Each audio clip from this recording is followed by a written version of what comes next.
사도행전 14장 8절에서 10절까지만 읽겠습니다. 3절인데요.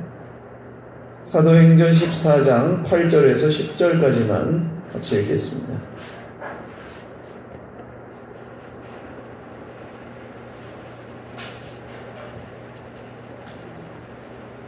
한 목소리로 읽죠. 시작. 루스드라에 발을 쓰지 못하는 한 사람이 앉아 있는데 나면서 걷지 못하게 되어 걸어본 적이 없는 자라. 바울이 말하는 것을 듣거늘 바울이 주목하여 구원받을 만한 믿음이 그에게 있는 것을 보고 큰 소리로 이르되 내 발로 바로 일어서라 하니 그 사람이 일어나 걷는지라. 아멘. 오늘 나한테 도대체 왜 이러세요? 라는 제목으로 하나님 말씀 증거하겠습니다. 이런 나한테 도대체 왜 이러세요? 라는 말을 한 번도 해보지 않으신 분이 혹시 있을까요? 이런 생각. 하나님을 향해서든 사람을 향해서든 그러죠. 우리 집에서 많이 얘기하죠. 엄마한테 도대체 왜 그러는 거냐? 라고 아이들에게 얘기할 수 있고, 당신 나한테 왜 그러는 거야? 라고 얘기할 수 있어요. 배우자에게. 아빠 엄마 나한테 왜 이러는 거야? 라고 부모님에게 얘기할 수 있어요. 직장에서 회사 동료에게 부장님 나한테 왜 그러시는 거예요? 너는 나한테 왜 그러는 거냐? 이렇게 할 수 있어요. 근데 그럴 때 꼭 기억하실 것이 있습니다. 한번 따라하겠습니다. 걔가 크게 걔가 그걸 알면 그렇게 하겠나? 그걸 알면 그렇게 안 합니다. 몰라서 그러지 그걸 알면은 그렇게 안 합니다. 그러니까 사실 답답해서 하는 얘기지 그렇게 얘기한다고 추궁한다고 해서 풀리지도 않고 바뀌지도 잘 않죠. 하나님께는 어떻습니까? 하나님 도대체 저에게 왜 이러세요? 라고 우리가 생각할 때 하나님 어째서 나에게 이런 시련을 주시나이까? 라고 생각할 때 과연 하나님이 하신 걸까요? 그럴 수도 있고 아닐 수도 있지만 우리는 좀 평소에 보통 생각 안 하다가도 안 좋은 일 생기면 그때 하나님 생각이 나죠. 하나님 왜 이러세요? 그러죠. 본능적으로 그러는 것 같아요. 우리 인생에 이런 어려움이나 문제들이 많이 생기는데 그럴 때 우리가 어떻게 믿어야 되고 어떻게 생각해야 할지 오늘 말씀을 통해서 좀 같이 나누려고 합니다. 바울과 바나바가 전도하다가 쫓겨나죠. 그래서 다른 지방으로 이제 다른 마을로 쫓겨갔는데 간 곳이 루스드라라는 곳입니다. 자, 하나님이 일을 하는데 다 잘 되고 좀 착착 풀리고 형통하고 그러면 좋겠는데 안 그래요. 그러면 그냥 솔직히 인간적인 생각으로는 계속 하기가 쉬워요, 어려워요? 잘 안 돼요. 잘 안 되는데 그래도 계속 하기가 쉬워요, 어려워요? 왜 대답을 안 하세요? 그냥 인간적인 생각으로 솔직하게 잘 안 되면 하기가 쉬워요, 어려워요? 어렵죠. 어렵습니다. 나는 실패하든 성공하든 밥을 굶어 죽어도 하나님 일을 한다. 그런 분은 사실 많지 않아요. 그렇게 힘들어요. 그럴 때는. 근데 그런 힘든 마음을 가지고 루스드라로 간 이 바울과 바나바는 멈추지 않습니다. 그 이야기는 지난주에 좀 드렸고요. 근데 이 루스드라라는 동네에 가보니까 발을 쓰지 못하는 한 사람이 있었어요. 그러니까 태어나면서부터 한 번도 걸어본 적이 없는 사람이었습니다. 자, 태어나면서부터 단 한 번도 걸어본 적이 없는 사람은 무슨 생각을 할까요? 보통 평소에 하는 생각. 아까 제목 나한테 도대체 왜 이러세요? 이런 생각 하지 않을까요? 왜 나만 우리 동네에 나 혼자만 못 걸어요? 왜 나는 왜 이렇게 태어났지? 난 왜 이렇게 살아야 되지? 난 왜 이렇게 힘들어야 되지? 그런 생각을 하겠죠. 다른 사람들 다 멀쩡한데 나는 왜 이렇게 태어났을까? 도대체 할 수가 없다. 근데 이 사람은 루스드라 사람이니까 유대인은 아닐 가능성이 높습니다. 그러니까 하나님을 알았는지는 확실히 모르겠어요. 근데 어쨌든 그리스 로마 사람들도 제우스나 뭐 이런 신을 믿었으니까 신을 믿었다면 원망할 수도 있겠죠. 왜 나를 이렇게 만드셨습니까?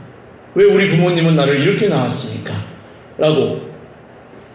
근데 원망을 해도 소용없는 거지만 아무리 사람이 건강한 내면을 갖고 있어도 이런 생각을 한다는 거죠.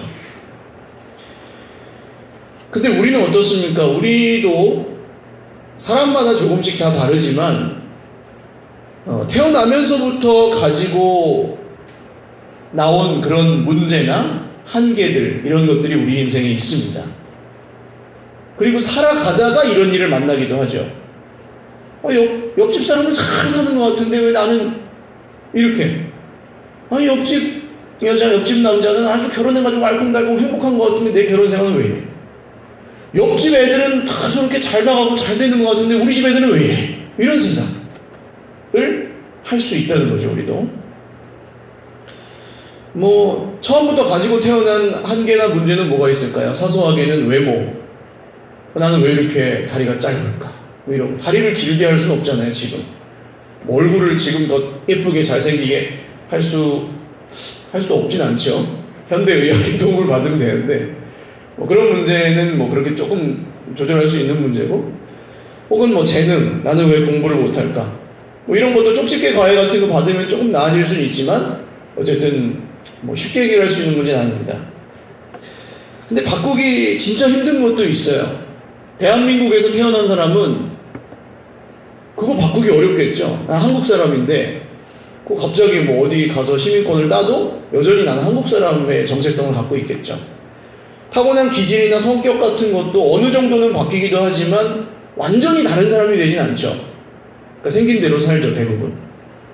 또 흘러온 자기의 역사나 성장 과정 이런 거 바꾸기 어렵죠. 어렸을 때 막 힘들게 살았던 사람은 그것 때문에 영향을 받아요, 나중에도.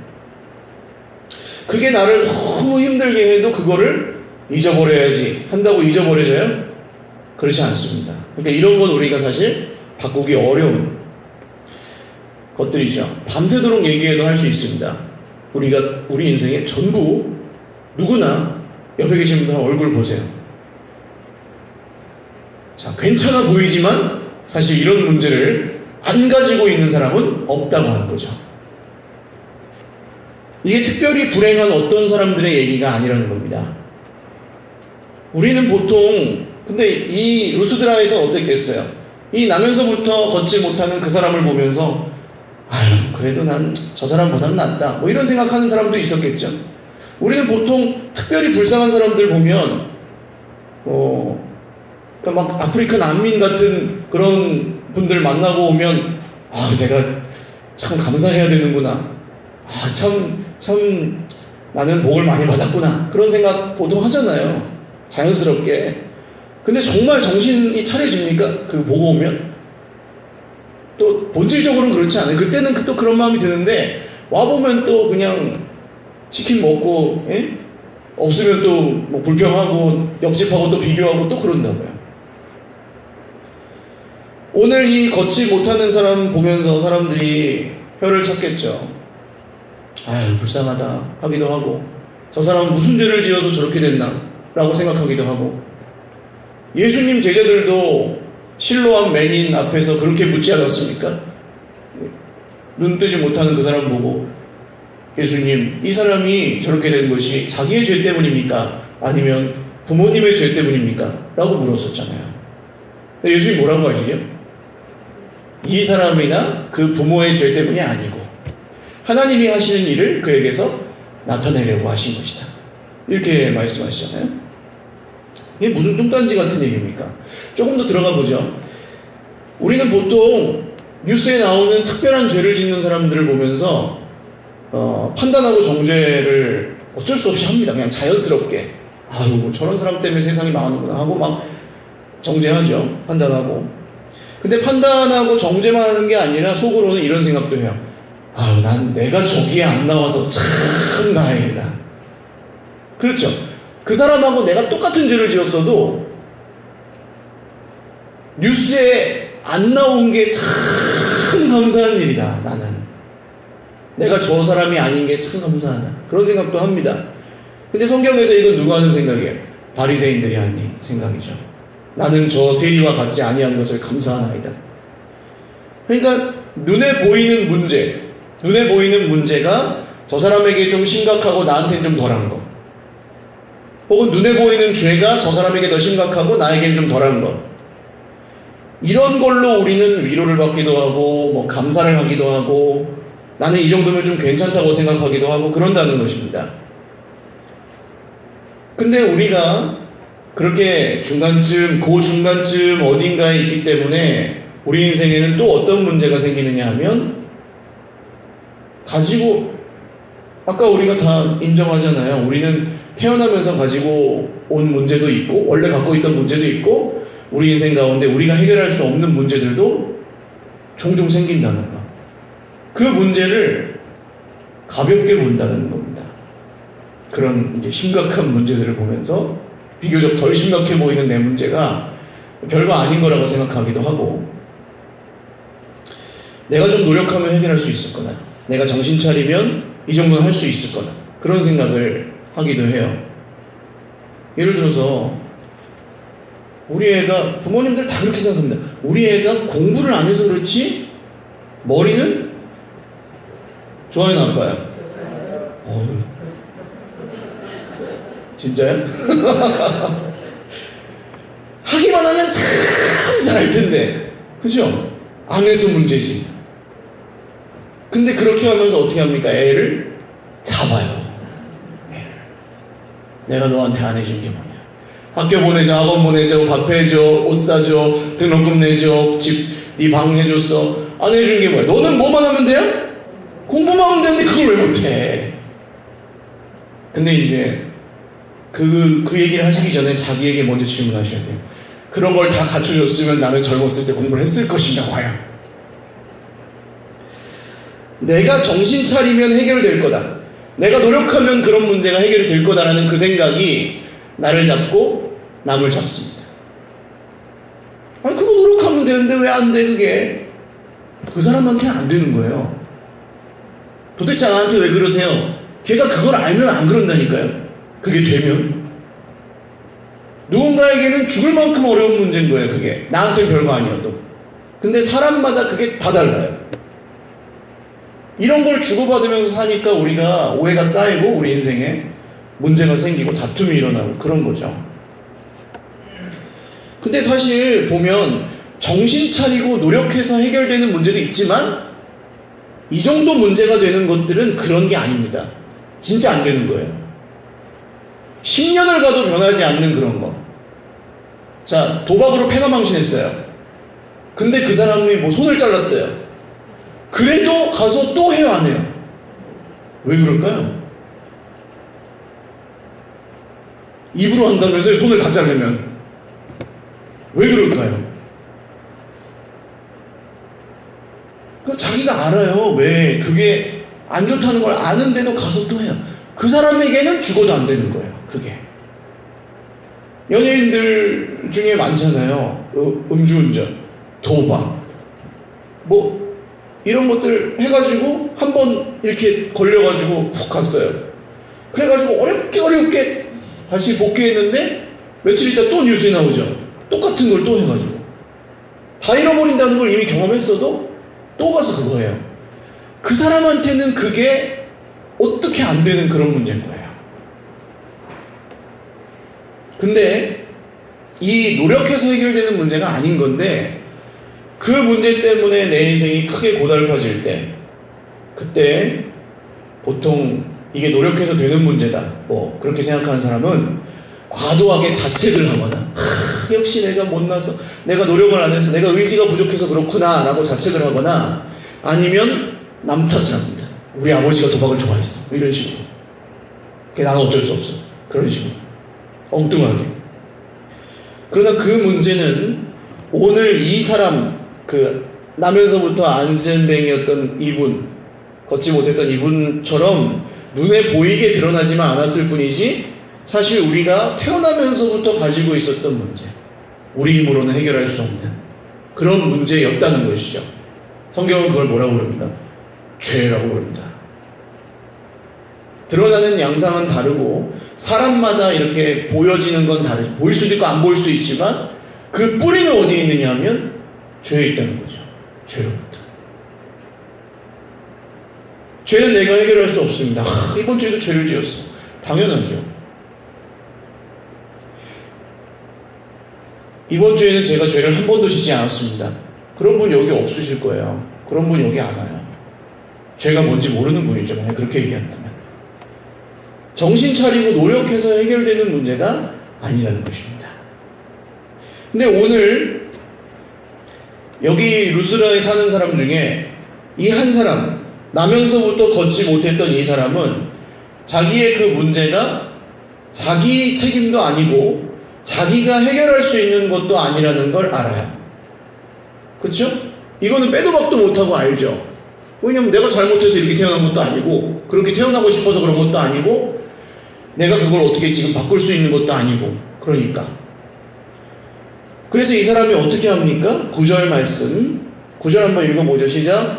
바울이 말하는 것을 듣거늘 바울이 주목하여 구원받을 만한 믿음이 그에게 있는 것을 보고 바울이 말하는 것을 어떻게 해요? 듣거늘 들어요. 사람이 하나님의 말씀을 들을 때는 언제일까요? 말씀이 진짜 말씀으로 들릴 때. 목사님 오늘 좋은 얘기 했네. 이거 말고. 하나님의 말씀으로 들릴 때는 언제일까요? 늘 하나님의 말씀으로 들리세요? 아니에요. 제가 똑같은 얘기를 해도 어떤 분은 진짜 나에게 주신 하나님의 말씀으로 듣고 어떤 분은 그냥 인생에 좋은 얘기 한 자락으로 듣기도 해요. 어떤 분은 아예 관심 없기도 하고. 다 달라요, 반응이. 똑같은 말을 했는데도. 어떤 분은 여기서 은혜를 받고 어떤 분은 저기서 은혜를 받아요. 그게 참 신기해요. 각 사람마다 달라요, 그게. 언제 말씀이 하나님의 말씀으로 들립니까? 그냥저냥 형편이 괜찮고 자기가 살만한 사람, 그러니까 자기 인생에 그런 심각한 문제가 있다는 걸 자각하지 못하는 사람은 말씀이 그렇게 심각하게 듣지 않습니다. 말씀에 목숨 걸지 않아요. 이게 진짜 그렇게 중요하구나라고 생각하지 못해요. 그냥 들으면 좋고 아니면 말고 형편 따라서 합니다. 그러니까 형편이 괜찮은 사람은 형편 따라서 믿어요. 형편대로 믿어요. 근데 그래서 형편이 안 좋아져요.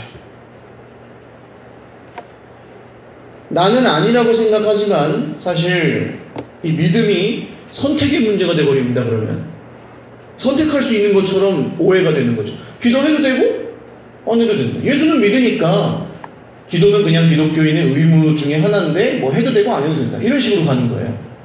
성경은 말씀 들으면 좋고 안 들어도 뭐 사는 데는 크게 지장 없고 이렇게 선택의 문제같이 오해가 되는 거예요. 교회? 뭐 문제 많고 골치 아픈데 사람 만나기 피곤하고 나가면 좋고 뭐 아니면 그냥 말고 이렇게 선택하는 문제가 돼요. 근데 정말 믿음이 선택의 문제입니까? 이게 잃어버려 보면 알아요. 멀어져 보면 이게 선택의 문제가 아니구나. 살고 죽는 문제구나. 우리 인생이 정말 생명이 걸린 문제입니다. 우리가 겉으로는 멀쩡하지만 실상은 그렇지 않잖아요. 어떻게 할 수 없는 걸 우리가 다 갖고 있다고요. 진짜 내 힘으로 이 문제를 어떻게 할 수가 없구나 하는 사람만이 예수 그리스도의 말씀에 귀를 기울이게 되어 있습니다. 오늘 나면서부터 걷지 못하는 이 사람에게 내 모습이 겹쳐 보이시는 은혜가 있으시기를 주님의 이름으로 축원합니다. 이 사람이 정말 내 모습이구나. 그렇게 깨닫는 분에게 은혜가 시작되고 치유가 시작되고 구원이 시작되는 거죠. 형편 좋고 그냥저냥 저 사람 불쌍하네 이런 사람은 예수님 필요 없어요 사실. 그래서 말씀이 안 들리는 겁니다.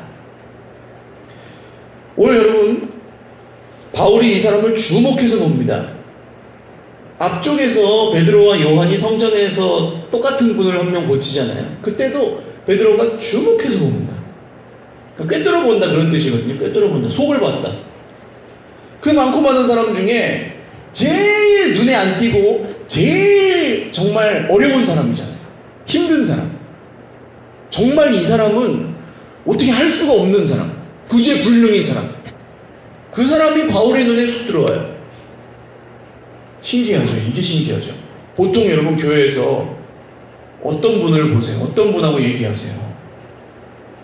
막 진짜 정말 막 술 냄새를 풍기며 막 그냥 막 거린의 복장을 하고 그런 분이 딱 들어왔을 때 쉽게 다가가실 수 있으세요? 아, 저 사람 내가 건드릴 사람이 아니다 하고 그냥 사실 멀리하게 되잖아요. 가장 구제불능인 사람이 오늘 이 사람입니다. 여기서는. 근데 바울의 눈에 그 사람이 들어와요. 신기하게도. 가장 약하고 가장 힘들고 가장 고통스럽고 가장 상처 많고. 근데 이 사람 안에 믿음이 있었대요. 구원을 받을 만한 믿음이 있었다. 생각해 보세요. 근데 이런 사람 속에 무슨 믿음이 있었겠습니까?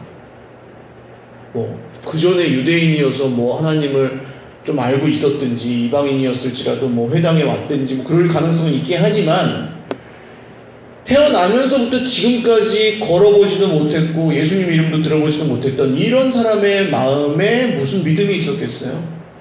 상식적으로. 근데 성경에 믿음이 있었다고 얘기합니다. 우리 생각하기에는 오히려 이 사람에게는 상처나 원망, 왜 나만 이렇게 됐을까? 도대체 왜 나한테 이러세요? 이런 생각만 가득했을 것 같은데 성경은 믿음이 있었다고 그래요. 이 도시에서 가장 상처 많은 사람이 고르라면 이 사람 아니겠습니까? 사랑하는 여러분, 걱정 많고 고난 많고 문제 많고 고통 많고 답이 없는 내 인생이 그렇다면 하나님이 기적으로 역사하실 무대인 줄 믿으시기를 바랍니다. 내 인생이 힘들면 힘들수록 정말 구제불능이면 불능일수록 하나님이 정말 더 크게 역사하실 무대라는 거죠. 내 인생은. 문제가 심할수록. 고통이 심한 그곳에 은혜가 깊고 죄가 더한 그곳에 하나님의 은혜가 더합니다. 할렐루야. 그래서 오늘 이 사람 속에는 상처만 있는 게 아니라 하나님의 은혜도 있었습니다. 하나님이 다 사랑하시죠. 근데 구약 성경에 보셔도 사랑하는 사람 먼저 떠내보내는 분들, 미망인이란 말 쓰면 안 되는데 먼저 보낸 분들 불쌍히 여기는 거죠. 부모님을 일찍 여인 분들 불쌍히 여기는 거죠. 하나님이 불쌍히 여기시는 분들은 의지할 데 없는 사람들, 그 상처를 어디 가서 치유할 데가 없는 사람들, 그 병을 어디 가서 고침받을 수가 없는 사람들, 진짜 내 인생 벼랑 끝에서 이런 걸 어떻게 할 수가 없구나라고 몸부림치는 그런 사람들, 하나님이 특별히 긍휼히 여기시는, 불쌍히 여기시는 분들이에요. 오늘 내 인생이 그렇다면 하나님이 나를 그렇게 사랑하신다니까요. 나는 형편 좋고 괜찮고 뭐 남편이 잘해주고 애들이 잘 나가고 그런 사람은 하나님 필요 없어요. 그래서 하나님 은혜도 없어요. 자기가 거절하니까. 나는 뭐 형편은 괜찮은데 하면서 자기 노력해서 그냥 해결하고, 노력해도 해결 안 되는 사람들이 하나님의 은혜를 받아요. 할렐루야. 바울이 이 상처받는 사람에게 선포합니다. 뭐라고 합니까? 당신의 발로 똑바로 일어나십시오. 말도 안 되는 얘기잖아요. 태어나서 한 번도 걸어본 적이 없는 사람한테 당신의 발로 똑바로 일어나십시오. 중간 과정 생략, 나는 바울이고 뭐 이런 얘기 하나도 안 하고 그냥 보고 당신의 발로 똑바로 일어나십시오. 그래요. 다짜고짜. 이게 엄청 무례하죠. 오늘 우리 교회에서 전도를 제일 잘하는 분이 만약에 이분을 만난다면 어떻게 전도를 하겠어요? 자, 당신의 발은 정말 유감스럽습니다. 정말 안타까운 일이에요. 그러나 하나님이 당신이 미워서 그런 게 아니에요. 그러니까 발은 좀 밀어두고, 자, 예수님이라는 분이 있는데 그분을 믿으면 이렇게 구원을 받아요. 죽은 다음에. 이런 식으로 가지 않겠어요? 합리적으로 얘기를 하면, 상식적으로. 예수 믿으면 당신이 이렇게 지금 힘들게 살지만 죽은 다음에 구원을 받고 마지막에는 예수님 다시 오실 거예요. 그럼 기다리세요. 견디세요. 힘드시지만. 이렇게 얘기하지 않겠어요? 바울이 그렇게 하지 않습니다. 상식적으로 접근하지 않습니다. 바울이. 이 사람의 형편을 따라서 문제를 따라서 접근하지 않습니다. 문제가 없다는 듯이 얘기합니다. 그렇죠? 문제가 없다는 듯이 얘기해요. 일어나서 걸어가세요. 이렇게 얘기해요. 못 걷는 사람한테. 이게 신기한 겁니다. 여러분, 왜 바울이 이렇게 얘기할까요? 예수님이 그걸 원하세요. 할렐루야. 예수님이 우리 인생을 고치시길 원하신다고요. 아, 모를 거야. 그분은 모를 거야. 도대체 나한테 왜 이러세요? 하고 있는 우리의 인생을 노력해도 안 되고 힘써도 안 되고 울어도 안 되는 우리 인생을 예수님이 고치시길 원하십니다. 그래서 일어나서 걸어가라고 하는 거예요. 이게 허풍이 아니에요. 예수님이 그걸 원하시기 때문이에요. 그러면 여기서 믿지 않는 사람은 뭐라고 할까요? 아까 제목 그죠? 일어나 걸어가세요. 이 사람이 나한테 도대체 왜 이러세요? 아니, 태어나면서 한 번도 걸어본 적이 없는 것도 억울해 죽겠는데 걸어가라뇨? 말이 되는 얘기를 하세요. 그러겠죠? 그러니까 인생의 어느 시점에서든 우리는 이 얘기를 해요. 나한테 도대체 왜 이러세요?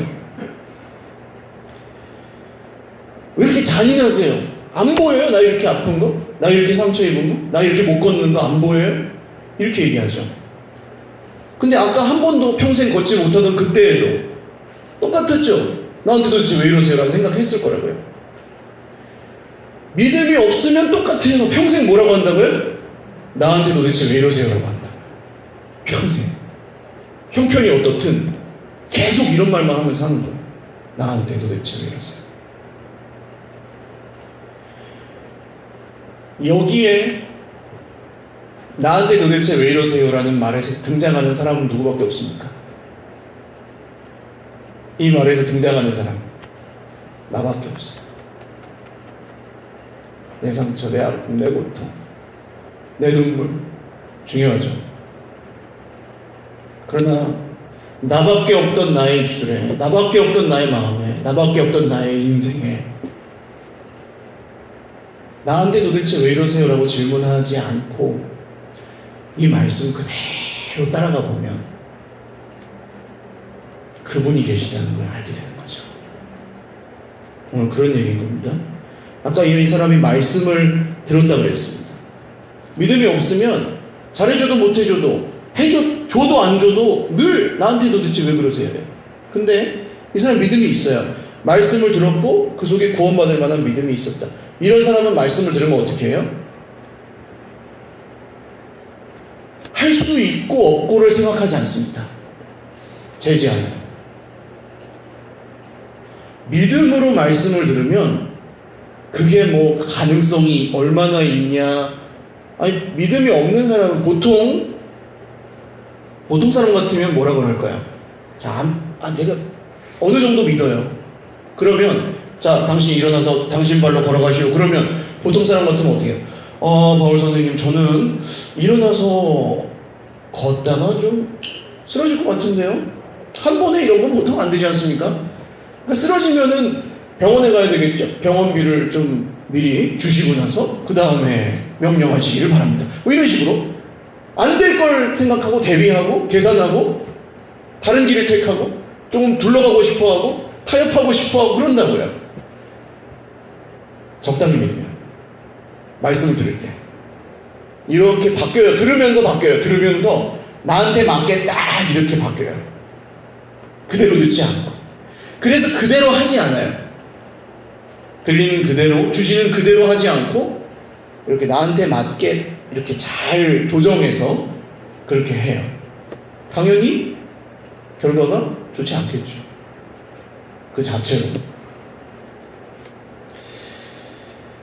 근데 오늘 믿는 사람, 이 사람 어떻게 합니까? 토달지 않습니다. 하나님의 말씀하실 때 이러쿵저러쿵 그건 그래서 안 되고 저래서 안 되고 그러지 않아요. 그냥 그대로 합니다. 한번 따라 하시죠. 그대로 하자.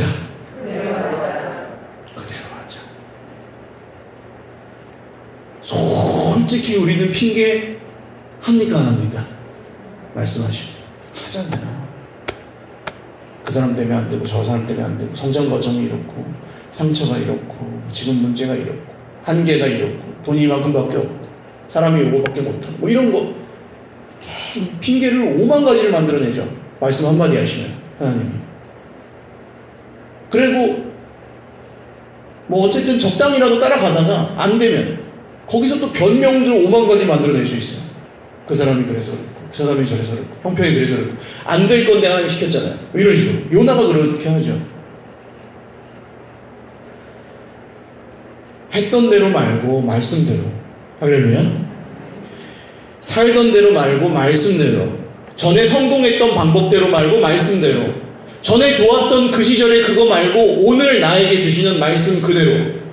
할렐루야. 그렇게 그대로 하는 것.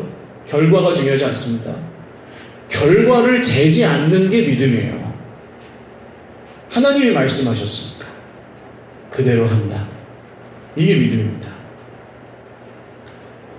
말씀대로 그대로 순종할 때 안 될 것 같은 그 말씀, 도저히 아닌 것 같은 그 말씀, 도저히 그것만큼은 아닌 것 같은 그 말씀에 순종할 때 도대체 나에게 왜 이러세요가 끊어지는 줄 믿으시기를 바랍니다. 그때 끊어집니다. 그때. 이거는 저의 경험담이기도 합니다. 수많은 핑계와 불평과 원망과 그럴 때는 사실 나는 잘하거든요. 나는 잘했거든요. 나는 잘못한 게 없는데 사람들이 나한테. 나는 잘못한 게 없는데 하나님이 나는 할 만큼 하잖아요 주님. 그러고 있을 때 주님 물으시는 거예요. 내가 누구냐? 내가 누구냐? 아까 제가 어떤 분이랑 통화하면서 그분도 그러시죠. 하나님 자꾸 물으시는 것 같아요. 너 진짜 나 믿냐? 진짜 나 믿냐? 진짜? 진짜로 믿냐? 벼랑 끝으로 모시는 그런 느낌이래요. 진짜로 믿냐? 저도 그럴 때가 있었습니다. 진짜로 믿냐? 내가 누구냐? 하나님이시잖아요. 제가 그거 모릅니까? 근데 너 왜 그러냐? 진짜로 믿냐? 네 생각대로 안 된다고 그렇게 열불을 내고 네 맘대로 안 된다고 그렇게 화가 나고 누가 알아주지 않는다고 그렇게 억울하고 네가 진짜 나를 믿는다면 왜 그러냐? 그게 막 책망하시는 게 아니라 되게 불쌍하게 여기시는 것처럼 얘기하시더라고요. 너 그래서 힘든 거잖아 라고. 여러분 언제 끝납니까? 믿어야 끝납니다. 믿어지면 끝나요. 그만큼은 끝나요. 어쨌든 또 다른 관문이 또 있겠지만 언제 나아요? 순종하면 낫습니다. 할렐루야. 지금 이게 무슨 수학 공식이나 자동 판매기 같이 강하게 믿으면 뭐 병이 낫냐 안 낫냐 그런 얘기가 아닌 그 정도 얘기가 아니라는 거예요. 우리가 몸에 장애는 없을지라도 태어나면서부터 갖고 있는 그 문제. 지금 사지 멀쩡해 보일지라도 우리 인생 가운데 여러 가지 쌓여있는 내가 해결할 수 없는 문제와 상처들, 아픔들. 지금도 시한폭탄처럼 언제 터질지 모르는 가정에서, 직장에서, 내 내면 속에서 언제 터질지 모르는 이 시한폭탄 같은 사람이 아무리 권면하고 아무리 윽박지르고 해도 안 바뀌는 그것 때문에 내 인생이 지금도 줄줄 새고 있는데 내 힘으로 어떻게 틀어막을 수가 없는 그것. 나는 내 책임이라고, 저 사람 책임이라고, 과거의 상처 때문이라고, 성장 과정이 불우해서 그렇다고 믿는 그 문제, 하나님 책임이라고 원망하는 그 문제, 내 속에서 꺼지지 않는 그 불을 오늘 좋으신 주님이, 우리를 사랑하시는 그분이 자기 온 생명을 다 바쳐 덮어 끄기를 원하시는 줄 믿으시길 바랍니다. 주님 진짜 원하세요. 그래서 일어나 걸어가라고 그러는 거예요. 못 걷는 사람한테. 잔인한 게 아닙니다. 결론이에요. 예수님은 육신의 아버지가 일찍 돌아가셨어요. 동생만 줄줄이 나오고 아마 우리 한 40년대, 50년대 그 이전 태어나신 어른들은 그런 분들 있으실 겁니다. 동생만 줄줄이 있고 내가 다 책임져야 되는, 혹은 뭐 이제 큰형 뒷바라지 하느라고 동생들 다 희생되고 그런 거 겪어보셨을 거예요. 예수님 어렸을 때부터 부유하지도 않았어요. 오죽하면 구유에다가 신생아를 누이겠습니까? 그 더러운 데다가 말이 핥아먹은 데다가. 보통 근데 이런 집안, 개천에서 용도 가끔 났으니까 옛날에는 이런 집안에서 큰일 하는 사람이 나오면 드라마 같은 데 보면 어때요? 큰형이 뭐 이제 대통령이 됐어요. 동생들 다 빌빌거리고 있는데. 그럼 큰형이 어떻게 할까요? 얘들아, 형은 큰일을 해야 되니까 일단 형이라도 성공을 해야 니네도 나중에 잘 되는 거야. 그러니까 지금 일단은 빠이빠이. 그러지 않겠어요? 근데 예수님은 안 그래요. 집을 일찍 나가시지 않고 30살까지, 그 당시에는 그렇게 오래 살지 않았습니다. 사람이 의료 기술 같은 건 발전이 안 돼 있고 하니까 30살이면 나이가 되게 많은 거예요. 그때 기준으로 30살까지 목수일을 하면서 동생들을 걷어먹이시느라고, 부양하시느라고 그렇게 하십니다. 그 예수님은 아세요. 우리가 태어나면서부터 갖고 있는 문제, 그런 것들이 얼마나 복잡하고 무겁고 슬픈 것인지를 예수님은 아십니다. 사랑하는 사람 먼저 떠내보낸 문제, 그거 상처, 우리가 스스로 해결할 수 있습니까? 없습니다. 우리 집에 돈이 없는 문제, 이런 거 우리가 갑자기 해결할 수 있습니까? 없습니다. 우리 몸에 가지고 있는 질병, 마음의 병, 이런 거 우리가 갑자기 어떻게 해결할 수 있습니까? 없습니다. 거기다 더해서 사람으로부터, 진짜 그러지 말아야 될 사람으로부터 받는 상처, 이런 거. 예수님은 이렇게 걷어먹인 동생들이 나중에 형 미쳤다고 잡으러 다닌다니까요. 그야말로 미치고 팔짝 뛴 노릇이죠. 내가 걔네들을 어떻게 먹여 살렸는데 미쳤다고 잡으러 와서 방해하고.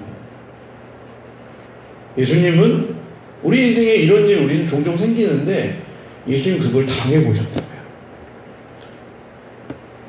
근데 예수님이 그렇게 안 하셔도 되지 않습니까? 문제 없이 태어나시든지 아니면 그 큰 능력으로 한 방에 문제 해결하고 고속도로 달려가시든지. 아버지 요셉이 죽은 게 문제면, 나 지금 빨리 세상을 구하러 가야 되는데 동생들이 줄줄이 딸리는데 아버지가 돌아가셨어요. 그러면 그 큰 능력으로 이렇게 하시면 되잖아요. 아버지야 살아나라. 내가 큰 일을 하러 가야 되니 아버지야 살아나서 돈을 벌어라.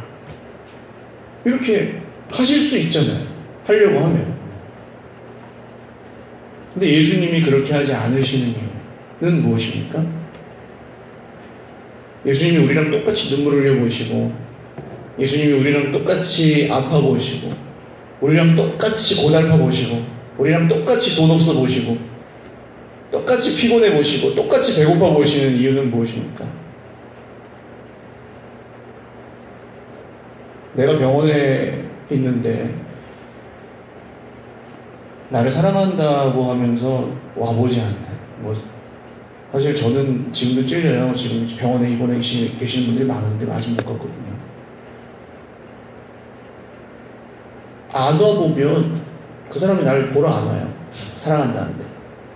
그럼 그 사람이 와닿지 않습니다. 와봐서 같이 얼굴 보고 같이 있어주고, 그게 위로잖아요. 얼마나 힘드세요, 이런 게 위로가 아니라 가서 만나보는 거, 거기에 같이 있어보는 거. 예수님이 이렇게 하신 이유는 우리를 사랑하시기 때문입니다. 그리고 성경은 지금도 예수님이 그렇게 우리를 사랑하신다고 말씀합니다. 그래서 우리는 이렇게 이해할 수 없는 사랑을 받고 구원을 받고 나서 예수님에게 또 이 말을 할 수밖에 없어요. 나한테 도대체 왜 이러세요? 이 질문에는 답이 있습니다. 내가 너를 사랑하기 때문이다. 그러면 같이 기도하겠습니다. 여러분, 우리 인생의 질문이 처음에는 나밖에 없는 나한테 도대체 왜 이러세요? 였다가도 오늘 마지막 이 질문으로 글자는 똑같지만 바뀌실 수 있기를 바랍니다. 찬양하죠.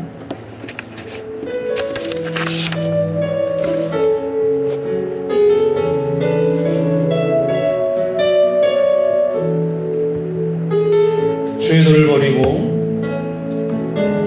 주의 도를 버리고 헛된 꿈을 쫓던 우리들 거짓과 교만한 마음을 용서하여 주소서.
일어나고 못 일어나고 이 사람이 평생 갖고 온 문제가 낫고 못 낫고에 굉장히 관심이 많은 이유는 무엇일까요? 그 이유는 우리도 똑같이 그런 문제가 있기 때문이고, 두 번째 이유는 그게 내가 원하는 대로 해결되기를 원하기 때문입니다. 해결되기를 원합니다. 근데 사실 믿음은 내가 그런 문제가 있지만 그 문제를 내가 해결할 수 없어서 주님 앞에 나아가면 주님이 내가 해결하기 원하는 그런 방식이 아닌 그보다 훨씬 더 바람직하고 탁월하게 좋은 하나님의 뜻대로 그걸 해결해 주신다는 것이 우리의 믿음입니다. 오늘 믿음으로 그렇게 기도하셨으면 좋겠어요. 하나님, 나에게도 이런 문제가 있는데 정말 내 힘으로 어떻게 할 수 없는, 건드릴 수도 없는 그런 상처가, 아픔이, 고통이, 문제가 있는데 잊을만 하면 또다시 튀어나와서 내 인생에 시한폭탄과 같은 그런 문제가 있는데, 이것 지금까지는 내가 원하는 대로 해결되기를 기도하였지만 이제 주님이 원하시는 대로 이 문제를 사용하여 주시옵소서. 해결되는 시점도 주님께 맡겨드리고, 해결되는 방식도 주님께 맡겨드리고, 해결 여부도 주님께 맡겨드리고, 그 해결이 뭔지까지도 주님께 맡겨드리오니 주님께서 주님 뜻대로 우리 인생 가운데 놀라운 일을 베풀어 주시옵소서. 이 기도가 굉장히 어렵게 느껴질 수도 있는데, 오늘 나면서 한 번도 걸어보지 못한 사람이 걸었던 것처럼 이런 기도를 한 번도 안 해보셨던 분들은 오늘 한번 해보실 수 있기를 바랍니다. 이게 맡기는 거거든요. 길게 풀었지만 하나님의 방식대로, 하나님의 결과대로, 하나님이 원하시는 대로, 하나님의 뜻대로 나의 이 문제를 다루어 주옵소서. 우리 주님 한번 부르고 기도하겠습니다. 주여, 살아계신 주님, 지금까지는 빨리 이 문제가 해치워지기를 원했습니다. 내가 빨리 변해서 쓸만한 사람이 되고 싶어 했습니다. 내가 빨리 거룩해지고 빨리 좋아져서 정말 인정받는 사람 되고 싶었습니다. 주님, 내가 빨리 변해서 내 형편이 빨리 좋아져서 다른 사람한테 도움을 주고 싶었습니다. 빨리 뭔가 바뀌어서 진짜 하나님 살아있다고 간증하고 싶었습니다. 근데 그것조차도 내 욕심이었음을 고백하고, 그것조차도 저의 뜻이었음을 오늘 주님 앞에 회개하며 고백합니다. 주님의 뜻대로 이 문제들을, 주님의 뜻대로 이 원한 마음들을, 주님의 뜻대로 이 완악함과 교만들을, 주님의 뜻대로 이 염란함과 욕심 많음들을, 주님 뜻대로 이 모든 해결되지 않는, 꺼지지 않는 불들을 하나님의 불로 바꿔주십시오. 원망과 분노와 불평과 걱정과 염려, 우리 인생을 갉아먹고 있는 이 모든 우리 마음을 쉬지 못하게 만드는 것들이 오늘 주 예수 그리스도 이름으로 주님 말씀대로, 주님 뜻대로 나를 힘들게 하는 그 사람도, 나를 힘들게 하는 그 문제도, 정말 밑빠진 놈의 불을 붙는 것 같은 그 어려움들도 주님 손에 맡겨드리고, 그 결과까지도 주님께 맡겨드립니다. 내가 원하는 결과를 구하지 않겠습니다. 주님이 원하시는 대로 하십시오. 주님이 원하시는 대로 하십시오. 주님이 원하시는 때에 하십시오. 주님이 원하시는 방식으로 하십시오. 다 믿겠습니다. 다 믿겠습니다. 주님이 원하시는 때에, 주님이 원하시는 대로, 주님이 원하시는 방식으로, 주님이 원하시는 결과대로 믿겠습니다. 주님, 오늘 이 위대한 기도를 드리는 믿음의 사람들마다 그런 응답을 받게 하시고, 오늘 이 땅에서부터 걷지 못했던 무명의 그리스도인이 그 마음의 모든 상처와 아픔과 한계와 계산을 뛰어넘어 주님 만나고, 주님 믿고 나음을 입었던 것과 같은 기적의 역사가 오늘 하나님의 사람들의 중심에 일어나게 하여 주시옵소서. 그 인생 가운데 실제로 일어나게 하여 주시옵소서. 주가 보이신 생명의 길, 나 주님과 함께 사랑 마음을 드리며 주님 앞에 나가리. 나의 의로움이 되신 주, 그 이름 예수, 나의 길이 되신 이름 예수.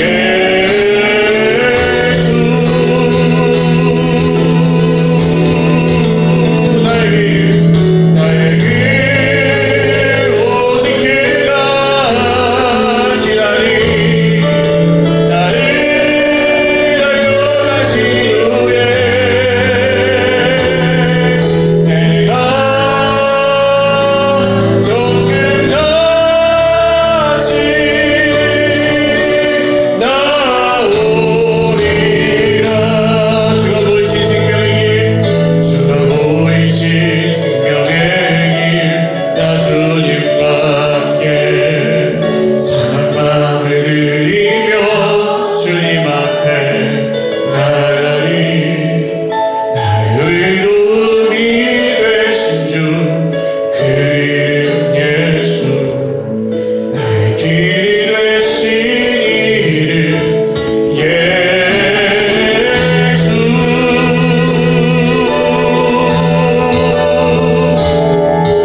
기도하겠습니다. 주님은 오늘 우리 인생 가운데 사람의 노력으로 할 수 없는 일을 이루시기를 원하십니다. 우리의 의지로 할 수 없는 그 일을 이루시기를 원하십니다. 우리의 손으로 지킬 수 없는 것들을 지켜주실 것이고, 우리의 힘으로 바르게 할 수 없는 것들을 바르게 하실 것입니다. 우리가 기도할 때 실제로 일어나는 일이고, 우리가 말씀을 믿고 순종할 때 실제로 우리 인생 가운데 하나님이 행하시는 일입니다. 이전에 그렇게 기도해봤는데 안 되는데요. 여러분, 누굴 믿고 계시는 거예요? 경험을 믿고 계십니까? 이전에 해봤는데, 이전에 다른 교회에서 이렇게 해봤는데, 이전에 다른 집회에서 이렇게 해봤는데, 뭘 믿고 계시는 겁니까? 오늘 나에게 말씀하신 주님 믿으십시오. 오늘 나와 함께 하신 주님 의지하십시오. 언제는 내 힘으로 했습니까? 언제는 우리가 기도에 유창한 말 가지고 했습니까? 믿음이 있으면 전부입니다. 그게 다예요. 옛날엔 내가 왕년에는 참 믿음이 좋았는데, 아니에요. 그때 그 믿음 좋았던 거 아니에요. 지금 이렇게 힘든데 기도하러 나오신 게 훨씬 믿음 좋아진 거예요. 왕년엔 뜨거웠는데 식었어요. 아니에요. 지금 이렇게 힘든데 여기 나오시는 게 믿음이에요. 그때는 안 힘들었잖아요. 이것만큼. 오늘 주님이 우리를 고치시기 원하시고, 우리 인생 가운데 새 일을 행하시기 원하십니다. 주님, 이 단련이 사실 어떤 건 평생을 왔는데 언제 끝나는 것도 주님께 맡겨드립니다. 주님께서 내 인생 가운데 행하시는 일을 받아들이고 인정하고, 주님이 내 인생의 주인이심을 다시 한번 인정하고 신뢰하며 기뻐하오니, 주님, 나를 온전히 다스려 주시고 이 모든 단련이 마친 후에 내가 순금같이 나오게 하여 주시옵소서. 우리 주님 찾고 기도하겠습니다. 주여, 주여, 주여. 하나님 아버지, 오늘 이 밤에 나한테 도대체 왜 이러시냐는 그 고백, 그 원망, 그 불평, 그 분노, 그 아픔이 주 예수 그리스도 이름으로 멈추어지게 하여 주시옵소서. 사람을 향해 찌르는 칼과 같이 던졌던, 도대체 나한테 왜 그러냐는 그 물음이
잠잠히 하나님만 바라며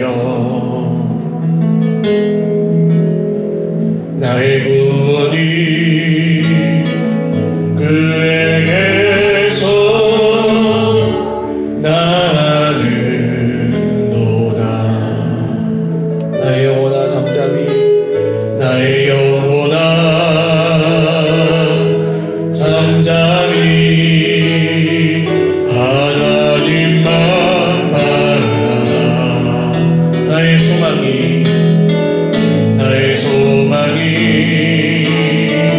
저에게서 나는도다. 오직 주만이 나의 반석 나의 구원이시니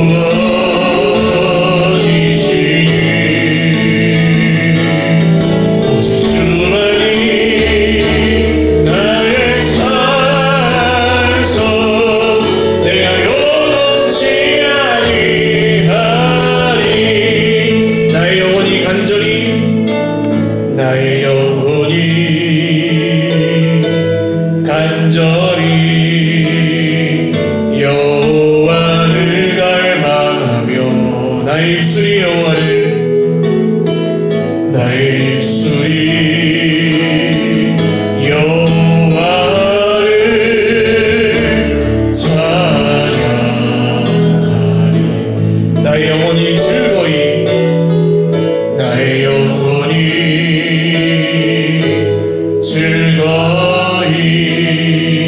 여호와를 따르니 나의 평생에 여호와를 송축하리.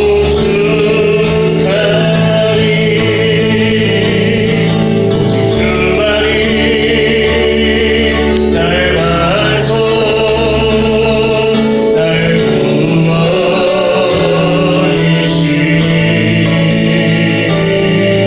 오직 주만이 나의 산에서 내가 요동치 아니하리. 오직 주만이 나의 반석 나의 구원이시니 오직 주만이 나의 산에서 내가 요동치 아니하리. 나의 구원 나의 영광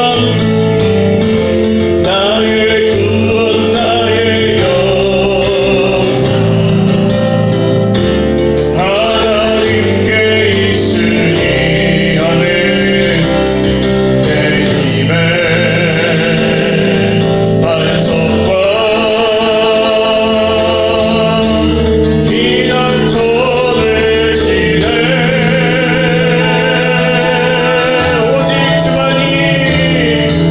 오직 주만이 나의 반석 나의 구원이시니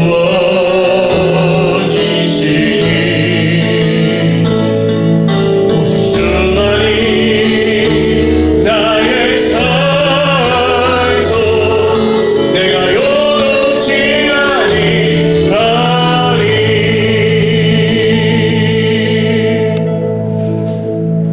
오늘 지금 이 시간에는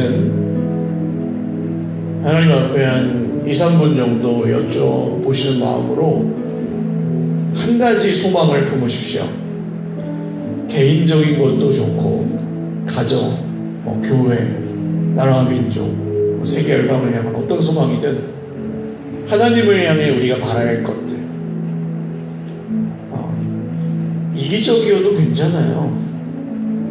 기도를 올바른 기도가 어디 있습니까? 나 아파 죽겠는데 하나님께 아뢰지 못하면 그거 무슨 믿음입니까? 한 가지, 근데 오늘 하나님께서 내가 지금 기도하게 하시고 싶어하는 그 한 가지 제목을 한 2, 3분간 가슴에 먼저 품으시고, 그게 얼토당토 않은 거라 할지라도 기도해 보십시오. 오늘 왜 이런 기도를 좀 뚱딴지같이 하는가 하면, 저는 하나님이 사람의 마음에 소원을 두고 행하게 하신다는 그 말씀 별 신뢰하지 않았습니다. 예전에 엉뚱한 기도하는데 자꾸 엉뚱한 기도를 하게 하시는 거예요. 전혀 현실성이 없는 그런 기도를 몇 년 전에 하게 하시는 거예요. 하나님, 제가 원하는 것도 아니고 그거 뭐 될 것 같지도 않은 그거를 왜 그렇게 기도하게 하십니까? 라고 아주, 이거 좀 이상한 얘기니까 정말 가까운 분들하고만 나눴던 그런 얘기였어요. 근데 그게 몇 년 지나지 않아서 현실이 되는 걸 봅니다. 못 걷는 사람에게 걸으라고 하세요. 그게 무자비해서 그런 게 아니라 주님이 원하시기 때문이에요. 한 2, 3분간 소리 안 내셔도 괜찮습니다. 침묵과 묵상으로 기도하셔도 돼요. 조용히. 하나님, 오늘 제가 뭘 기도할까요? 저에게 어떤 기도를 받으시기를 원하세요? 제가 어떤 소망을 품고 기도하기를 원하세요? 그렇게 여쭤보시고, 한 가지만 떠오르게 하시면 그것이 내용에 상관없이 주님 앞에 그 소망을 품고 기도하겠습니다. 한 5분 정도 이렇게 한 가지 소망을 하나님을 향하여 품고 같이 기도하겠습니다.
떠오르게 하신 기도 제목, 소망이 있으시면 그 결과나 그 동기나 그 어떤 그런 여러 가지 복잡한 생각을 하지 마시고 간절히 구하십시오. 솔로몬이 내가 너에게 무엇하여 주기를 원하느냐라고 주님 물으셨을 때 하나님 백성을 다스릴 지혜를 달라고 기도했습니다. 그때 하나님은 그것을 기뻐하시고 구하지 않은 이것저것을 더 주셨어요. 오늘 그런 은혜가 우리에게 있기를 원합니다. 하나님, 주님을 위해 제가 이런 소망을 품습니다. 다른 걸 받고 싶어서 그런 게 아니라 주님이 기뻐하시는 뜻을 위하여 기도하오니 나의 기도에 응답하여 주옵소서. 한 1, 2분간만 더 기도하겠습니다.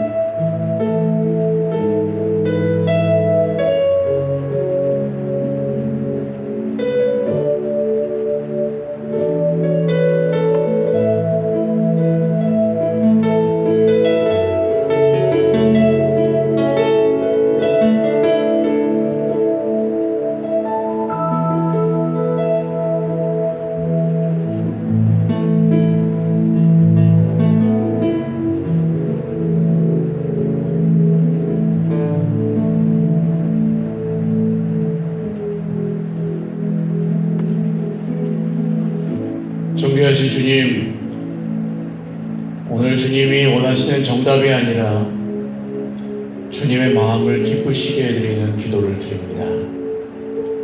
그런 기도를 드리기 원합니다. 우리의 소망이 정말 각자 다르고 오늘 우리에게 필요한 것이 정말 다 다르지만 그 모든 환경과 형편으로부터 눈을 들어 주님을 향해 소망을 올려드립니다. 기도하고 구한 모든 것들 어떻게 응답하실지, 언제 응답하실지, 어떤 방식으로, 어떤 말씀으로 응답하실지 저희들 알지 못하오나 주님, 우리의 부족한 기도를 어여삐 여기시고 이 기도를 통하여 솔로몬에게 주셨던 놀라운 축복이 우리 인생 가운데, 가정 가운데, 교회 가운데, 나라와 민족 가운데, 세계 열방 가운데 임하게 하여 주시옵소서. 감사하고 예수님의 이름으로 기도드립니다. 아멘. 마지막 찬양 드리겠습니다.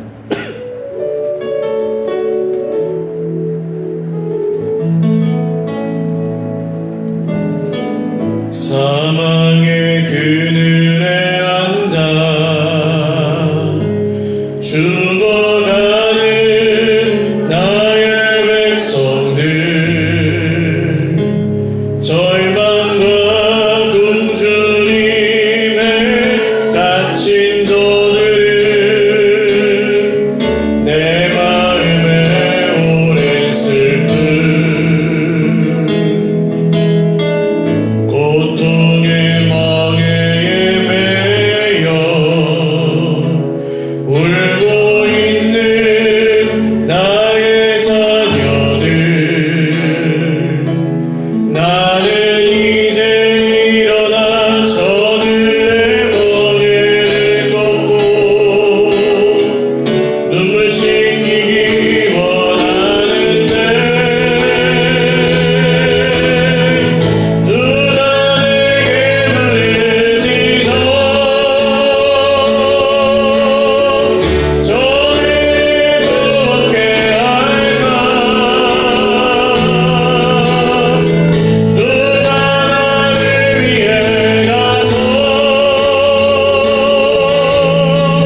어떤 교회를 원하세요? 서울교회 참 좋은 교회라고 막 칭찬받는 그런 교회 원하세요? 그거 중요합니까? 사람들이 그 교회를 막 우러러보면서 서울교회는 한국교회에서 참 이름난 좋은 교회야. 몇 년이나 갈 것 같으세요? 그 칭찬이. 저 교회 참 우러러보는 대단한 목사님, 대단한 교회. 그런 거 얼마나 갈 것 같으세요? 솔로몬 성전의 영화, 헤롯 성전의 그 강대함이 얼마나 간 것 같습니다. 우리가 기도할 건 그런 게 아니에요. 우리는 이 죽어가는 마지막 세대에 정말 하나님이 기뻐하시는 교회, 하나님이 원하시는 교회, 생명 살리는 교회, 영을 구하는 교회, 예수를 전하는 교회, 예수가 주인 되시는 교회. 단 한 사람도 여기 방 한 칸도 내 거라고 주장하지 않는 교회. 다 주님, 온전히 주님 것인 교회. 우리 그런 교회를 위해 기도해야 되지 않겠습니까? 세상 어디에서도 풀 수 없는 문제를 이곳에서 예배하는 사람들, 서로 사랑하고 주님의 은혜로 그런 게 풀리는 교회. 내가 뭘 하고 못하고 그게 뭐가 중요해? 주님이 하시면 되지. 내가 인정받고 못 받고 뭐가 중요해? 주님이 하시면 되지. 주님이 영광 받으시면 되지. 일본에서 어떤 할아버지가 78세인데 2살짜리 어린애들이 실종돼가지고 경찰 550명이 찾았는데 못 찾았대요. 몇 시간 안 남았어요. 애들 이제 한 48시간 되면 애들이 어떻게 잘못될 수 있는 그런 순간에 이 할아버지가 어디서 봉사활동하다가 애들이 그러고 있다니까 가가지고 550명이 이틀 동안 못 찾은 애들을 30분 만에 찾았대요. 오늘 여기 계신 분들은 그런 분들입니다. 지금 기도하는 분들이 그때 쓰임 받습니다. 지금 소망하는 분들이 그때 하나님이 쓰십니다. 힘들죠. 하나님께 쓰임 받으면 피곤해요. 그러나 기쁨이 있고 기적이 있고 하나님이 분명히 우리를 쓰실 때 우리에게 복을 주시나 안 주시나 보십시오.